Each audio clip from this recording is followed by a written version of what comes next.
All right, coming up on this edition of the Penn State Blitz on Penn Live, we're going to talk about Penn State players and the recently completed 2019 NFL Draft. Who are the Lions on offense that went to teams that really fit for them? Who are the Lions, the defensive guys who are good fits for their teams? We're going to look ahead to maybe some Penn State Nittany Lions who could go very high in upcoming drafts. And as always, we're going to conclude with the Penn State Mailbag.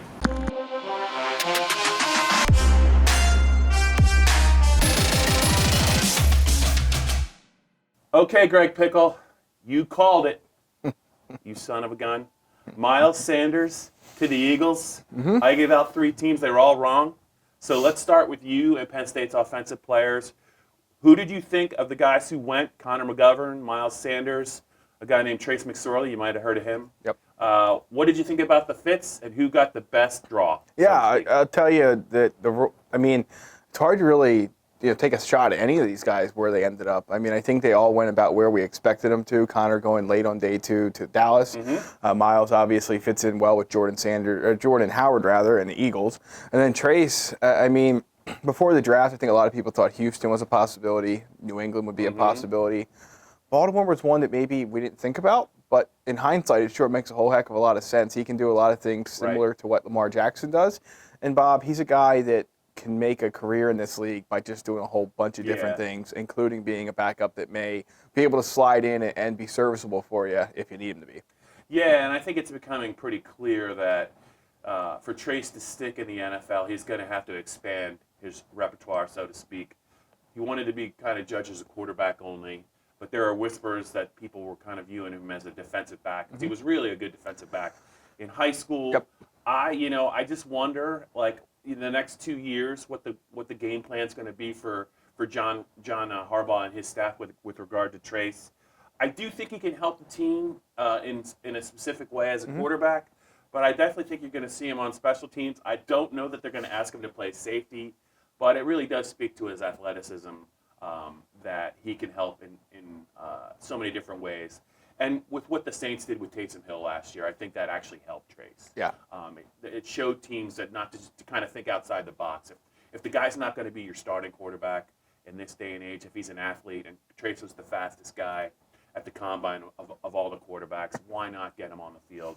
So it's going to be fun to watch that. As far as Miles goes, boy, I could really see. I can remember, about a decade ago when Penn State took LaShawn McCoy. I think he was in the second round out of Pitt, who went to McDevitt. And not to say that he's as good as LaShawn McCoy, but he is, I think, a guy that could play a lot of different roles for Penn State, or not Penn State, excuse me, Philadelphia. And you're going to see him, I think, evolve, Greg, as a receiver in the NFL, which is something Penn State really didn't use him as a receiver, and I think they probably could have. And your thoughts just on Connor McGovern going to the NFC East, defending Division NFC East champions, Connor McGovern.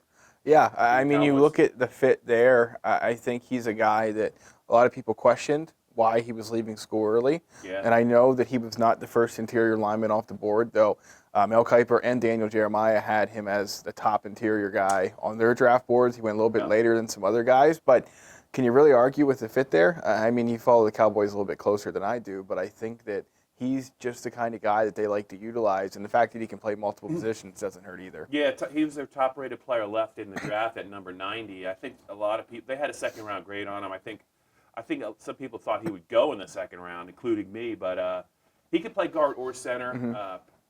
The Cowboys have a center, Travis Frederick, who's coming off an illness that really could really maybe rob him of his strength moving forward. He missed all of 2018. And they have some decisions to make on some other offensive linemen when their contracts are up. So good for Connor McGovern. He definitely, I think, made the right choice to come out. We'll talk a little bit later maybe about some guys who did not make the best choice to come out. But let's talk about defense, Greg. 2 things that struck me. Number one, Amani Oruwariye, really, it took a long time to hear his name called. Yeah. And I thought Shareef Miller, we talked about it in the draft build-up, he might be a guy that goes a little bit earlier than people suspect, and he might have his best football ahead of him. He's going to be a teammate of Miles Sanders yet again. Yeah, hometown call for him going back to Philadelphia. So Philadelphia State College, back to Philadelphia for Shareef, who played his high school ball in the Philly area. I think he was a guy that was just ready for the pros and ready to take his game to that next level. And at the start of his career, I think he's probably a sub-package rotational guy, but he has talent, more talent than it was. I think that was all consistently on display at Penn State. I think there were some games that he didn't take them off, but for one reason or another, I don't think he flashed in every game with the same potential as possible. So it's a good pick. There's a reason he went higher than I think some people expected him to, and obviously the storyline there is fantastic with him going back to Philadelphia. So with Amani, I thought it's always interesting when guys get crushed after they get drafted. There wasn't a soul on earth talking about Amani's lack of run physicality and lack of physicality, period. And then all of a sudden, he goes late to Detroit, and all of a sudden those two things are problems. So I thought that was interesting. Yeah. He definitely fell a little bit. You drew the parallel on Saturday to how Marcus Allen slid back a little bit, ended up going to the Steelers. With Detroit, you can say what you want about Matt Patricia and the weird stuff that he does, like practicing outside to play in a dome stadium, but there's no question he's a defensive mind, a very good defensive mind. So I think it's probably a good fit for Amani. Yeah, and I think we probably slept a little bit on Nick Scott. In hindsight, going in the 7th round, I think, to the Rams. Yep. In hindsight, it makes a little bit more sense when you think about, he's an athlete, one of the best athletes on the Penn State team, and he was all in on special teams. And that's, if you're going to go in the 7th round, if you're an athletic special teams player, it's the perfect time to go for a guy like that. I think it probably makes a lot of sense that he did go. We probably didn't talk about him enough. Yeah. Considering he really had moved from running back, to safety. He only started 1 year at Penn State. Also, he was a return guy early on at Penn State as well. This could end up being, I could see him actually making the Rams roster. I remember Malik Golden was a guy that you didn't really think of him as an NFL player when he was at Penn State, but he played with the Steelers. And I think Nick Scott's probably a better athlete than he is. Yeah, that was one of those picks where you're waiting for the end of the draft to wind down and you kind of do a double take. Like, what'd they just say? But it actually makes a lot of sense in hindsight, especially when you see the call from the GM of the Rams and he was like, yeah, he told you we'd take you late if we had a pick left. So clearly this was a long time in the works for Nick, and it's good. I mean, he's a guy that, again, you talked about it on Saturday. He came to Penn State, wanted to be a running back, saw what that number 26 guy could do. That was it for Figured that wasn't in the cards. Some guys don't want to be the special teams captain. Yeah. They don't want to be the guy that has to go play on all the special teams. Yeah. Nick Scott was that guy. It's a good recruiting tool for Penn State, a good lesson for some guys on the roster because it got him a draft slot. And most of your 7th round picks get cut, but I agree with you. He is a guy, looking back on it, that is completely logical. Yeah, we did. We blew it. Yeah. Nick, we're sorry. Yes. We Lancaster, PA kid too, and we blew it. Yeah, that's right. From Mike Gross's neck of the woods. That's right. Yes. So was born in Lancaster, went to Massachusetts, went to Fairfax. Yeah, maybe a little bit, but good for Nick. That was cool to see. I have a funny feeling in the mailbag segment we're going to talk about some guys who did not get drafted that came out early. But let's talk about the 2020 draft and maybe beyond in terms of who the fans should be looking for and who we're looking for if they take another step or two forward. They're going to hear their name called possibly early in the draft, and we'll start obviously with Yetur Gross-Matos. The young man that's just right over your left shoulder over there. There he is. On the photo wall. There's someone new over your shoulder, if I'm not mistaken. And he's not wearing number 2. Right. Anyway, as we look at the 2020 draft class, Yetur is a guy that I saw a couple of mock drafts on Monday. It's never too early for mock draft season, those things Bob. Are terrible. Yeah. Maybe they won't be for Yetur, but, they have him as a first-round pick. I think it still, to this day, amazes me that there were enough voters that wanted him to be an all Big Ten third team pick in 2018. That one's not going to age well. As long as he doesn't take a step back, it's almost impossible to see him as a member of Penn State's 2020 roster. Correct. Because he'll be off to the draft and hoping for some luck in Vegas. Yeah, he just needs to stay healthy, so we'll just do that for Yetur. But, I mean, Greg, he was, as a true freshman when he played, he barely played. Right. Look at the jump he made from year 1 to year 2. Looking at him coming out of spring, he's obviously gotten probably a little bit faster. He definitely looks like he's even a little bit bigger. I just think that he is a guy that I saw one draft had him like going late in the first round, and that would be great for Yetur. He could go earlier than that. Yeah.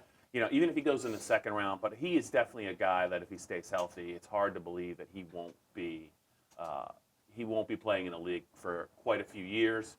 Any other guys, maybe not so much next year, But some guys you're just looking at maybe in the next year or two, maybe even 3 years from now. Yeah, I mean, I think you're always going to be interested in what KJ Hamler is going to do down the road. I mean, there's not too many guys that can play with his size and his speed and change a game at the snap of a finger like he can. So he's always going to be a guy that's interesting to watch. I think Tariq Castro-Fields has all the ability in the world. I don't know if it's next year or the following year that he'll enter the draft, but he's a guy that NFL teams are probably going to froth over. You know, Donovan Johnson's a little bit banged up, but he is someone that when you talk about Penn State and day 3 corners being picked, a guy that comes to mind a couple years from now. So those guys all jump out. And then, you know, Pat Freiermuth could very easily in 2 years be the same situation as Mike Gesicki, if not better. Way to bury the lead. You didn't mention Micah Parsons. Well, that's a good point. I wanted to let you do it. Pat Freiermuth, especially in 2 more years, because he was an older true freshman. I believe he was 19 or 20. Went to prep school, turned 21 year. for the Michigan State game, I believe it is this year. So. Yeah, so he's, I think, a little bit more physically ready by the time, you know, his 3rd year at Penn State will come about. So I would definitely look for him. Obviously, Micah Parsons, I think 2 drafts from now, as he continues to evolve at a position he's still learning, he should definitely be a guy that has the potential to be a 1st-round pick. Or if not a 1st-round pick, a guy that goes pretty high. That would be in the 2021 draft. Right. We're getting ahead of ourselves. And the one guy I'm looking at this year that could really move up, I think, could improve his stock is Cam Brown. I just think that, you know, the way that he finished last year, Greg, and the fact that he's so rangy and he's kind of a hybrid player who can run, he could probably add a little bit more weight. I think if he can take another step forward off what he did during the second half of last season, I think he's definitely a guy that the NFL is going to be interested in, so we'll see about him. Super talented guy. He's holding the weight this year, which is something he hasn't done in the past. Yes. We have no problem holding weight as we get older. Cam Brown does.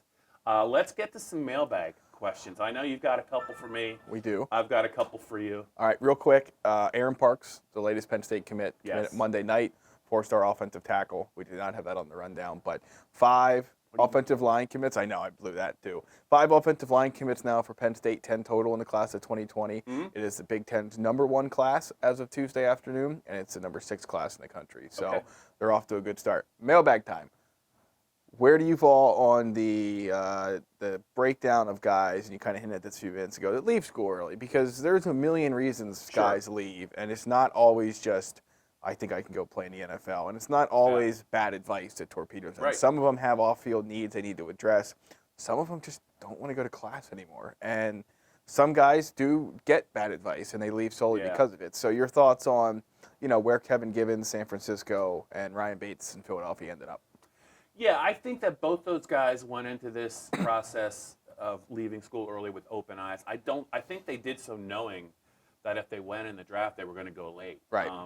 And for whatever reason, I think they'd had enough of the college life. I think they were ready to move on and take their chances. And maybe, you know, it's the hard way, but looking back on it, if they both had returned and were able to stick it out, would they be better? Yes. Would they be markedly better? Probably not. Right. Maybe they were just tired of getting beat up for free, because that's the way of the life in college. I'm assuming, I hope both of those guys are close to getting their degrees. Right. I don't know why they would leave school without that. But there have been some guys that Penn State has produced that have declared for the draft, and it has not worked out for them.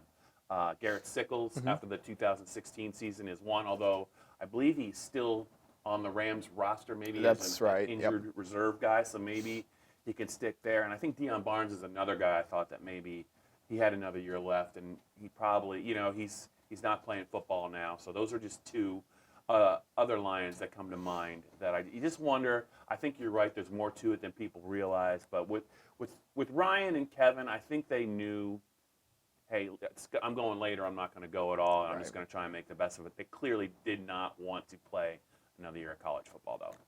Question 2. Is Tommy Stevens to Mississippi State something that makes the most sense? You're stealing all the questions I was going to ask you. It's okay. We can go back and forth on that. So 247 Sports Report, Tommy Stevens, obviously in the transfer portal, they say that Mississippi State has emerged as the front runner. Your thoughts? You know, so when I saw that report, I looked at how Mississippi State fared in spring. They have a pretty good quarterback that's on the roster. That's a dual threat. that made some plays when Nick Fitzgerald was hurt. So, I mean, if he would go to Mississippi State, there's no way that Joe Moorhead's going to say you're our starter. Right. So, I mean, I just wonder, is Tommy determined to play at a high exposure school that's not going to be Penn State and take his chances? Does he know Joe Moorhead's offense? Yes. I mean, if he goes to Mississippi State, though, he's got a lot of work to do, and he's got to stay healthy. That's a long way to go, though, to be the backup, if that's the case. So I just think he's got to go someplace where he's pretty sure he's going to play, and I'm not sure that Mississippi State is that school. Right. I mean, I don't know how you feel about it. We're in the same boat there. I mean, you look at that kid that's on the roster. Ultimately, the school that takes him is going to have to be in dire straits as far as I'm concerned, because again, I've repeated this a few different times, but every school has a Tommy Stevens, a guy that's been there for a while and thinks it's his turn to be the quarterback. Right. So you run the risk of torpedoing your locker room if you bring this guy in and guarantee him to be the starter. So it's even tougher to do it now because, obviously Ohio State had its bumps and turbulence with Justin Fields and a couple quarterbacks behind him transferred out knowing that it was his job. At least that was during spring practice. It's tougher to do now when those guys that you're trying to win the job over have gone through a spring practice and sort of earned the right to go into camp a certain way. So it is interesting. I don't know if he's close to a decision. It doesn't seem like he is, but it'll be fascinating once he finally makes one. Yeah, I think Mississippi State might be, I don't know if that's the percentage play. I don't want to see him go to Rutgers because I just think physically it's going to be tough for him to get through the season with the way that they're constructed. It's just not a very good Big Ten team East. I think there's a middle ground there that he can find, and I'm just going to keep saying it. I mean, the FCS, the quality FCS schools, if you play well there in one season, you're going to get noticed by the league. I just hope that he at least looks at maybe some possibilities there, some good programs that'll emphasize what he does best for 1 year. I think that's an area worth pursuing. It doesn't have to be a big-name school. And if you don't play at a big-name school, what's the point of going there in the first place? I have a question for you before you steal my thunder again? Yeah. Who's going to win the Kentucky Derby? Oh, I thought we might get to that. Saturday. They just did the post draw. They did. No one really affected. Toss War Wills, as you noted earlier, or Will Wars, whatever that horse's name is. I think you can toss him. You can toss all the ship-ins. So that's 3 horses from overseas gone. So that narrows it down to 16. After that, I didn't really think the post-draw affected that much. Look, I'm against the favorite every year. This year's no different. Omaha Beach, 4-1 on the morning line. Money Mike Smith rides. And I think that at the end of the day, it's a good horse. I like the horse, but I think we're going to agree. I'm still on Game Winner all the way. Yeah, it's Game Winner. He's coming from the 16 hole. I think he's sitting on a big effort. It's going to have his work cut out for him because he's not a speed horse. The other horse, I think our boy Fitzy might be onto something with Tacitus. I think he drew well. He did. And I know he's a New York horse. I don't usually like them, but those are the two I'm looking at. And we'll just see. I just think you're going to get a good price this year because you're going to find 4 or 5 horses that are right around between 6, 7, 10 to 1. You just have to be right. But I do agree there are a couple of throwouts, and I feel bad for the horse that drew the 1 hole. So last year I had Justify, but that was a chalk. So I'm not taking credit for that. But I'm between those 2 horses, and you got Game Winner. If we're both right about Game Winner, might not be here next week, Bob. I don't think we're going to be here next week. We're probably going to be someplace sunny, and we'll probably be on what they call hiatus. That's it for this edition of the Penn State Blitz on Penn Live.